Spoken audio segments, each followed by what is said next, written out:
Kannada typing dictation start. 3 ಮತ್ತು 4ನೇ ಪ್ರತಿವಾದಿಗಳು ನನಗೆ ಬುದ್ಧಿ ಬಂದಾಗಿನಿಂದಲೂ ಪರಿಚಯ ಇರುತ್ತಾರೆ. 3ನೇ ಪ್ರತಿವಾದಿಯ ಗಂಡ ಮರುಳುಸಿದ್ದಪ್ಪನವರನ್ನು ನಾನು ಚಿಕ್ಕ ವಯಸ್ಸಿನಲ್ಲಿ ನೋಡಿರುತ್ತೇನೆ. ಮರುಳುಸಿದ್ದಪ್ಪನವರು ಮತ್ತು ಅವರ ತಾಯಿ ನಂಜಮ್ಮರವರನ್ನು ಸೇರಿ 1972ರಲ್ಲಿ ದೊಡ್ಡೀರಮ್ಮರವರಿಂದ ದಾವಾ ಶೆಡ್ಯೂಲ್ ನಂಬರ್ 2 ಕ್ರಯಕ್ಕೆ ಪಡೆದಿರುವ ದಾಖಲೆಯನ್ನು ನೋಡಿರುತ್ತೇನೆ. ಸದರಿ ವಿಚಾರವು ನನಗೆ ಈಗ 7-8 ವರ್ಷಗಳಿಂದ ತಿಳಿದಿರುತ್ತದೆ. ಸದರಿ ಕ್ರಯಪತ್ರದಲ್ಲಿ ಮರುಳುಸಿದ್ದಪ್ಪನವರು ಮತ್ತು ಅವರ ತಾಯಿ ನಂಜಮ್ಮರವರು 1 ಗುಂಟೆಯನ್ನು ಖರೀದಿಸಿರುವ ಬಗ್ಗೆ ನನಗೆ ತಿಳಿದಿರುತ್ತದೆ.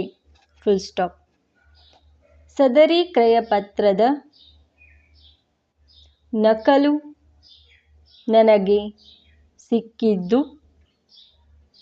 ಅದನ್ನು ನಾನು ಓದಿರುತ್ತೇನೆ. Next para. ಸದರಿ ಕ್ರಯಪತ್ರದಂತೆ ಸರ್ವೆ ನಂಬರ್ 80/2ರಲ್ಲಿ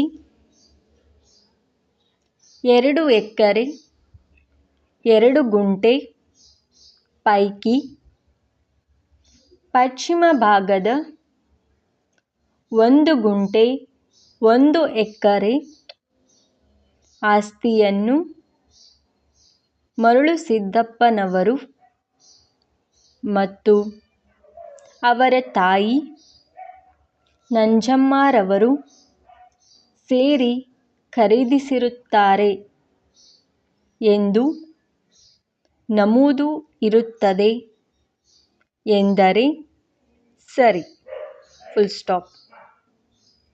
ಸಾಕ್ಷಿ ಮುಂದುವರೆದು ಪಶ್ಚಿಮಕ್ಕೆ ಹಳ್ಳ ಬರುತ್ತದೆ. ಯಾವುದೇ ಜಮೀನು ಇರುವುದಿಲ್ಲ. ಆದರೆ ಪತ್ರವನ್ನು ಹಾಗೆ ಬರೆಯಲಾಗಿರುತ್ತದೆ ಎಂದು ನುಡಿಯುತ್ತಾರೆ.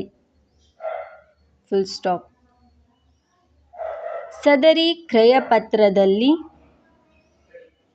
ನಮೂದು ಮಾಡಿರುವ ಚಕ್ಕುಬಂದಿ ತಪ್ಪಾಗಿರುತ್ತದೆ. ಸಾಕ್ಷಿಯು ಮುಂದುವರೆದು ಕ್ರಯಪತ್ರದಲ್ಲಿ ನಮೂದಿರುವ ಚಕ್ಕುಬಂದಿ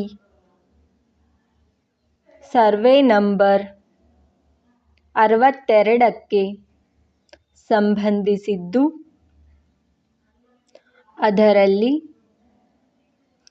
3 ಮತ್ತು 8ನೇ ಪ್ರತಿವಾದಿಗಳು ಸ್ವಾಧೀನ ಇರುತ್ತಾರೆ. ಸರ್ವೆ ನಂಬರ್ 84/8ರಲ್ಲಿ ನಾನು ಸ್ವಾಧೀನ ಇರುತ್ತೇನೆ ಎಂದು ನುಡಿಯುತ್ತಾರೆ.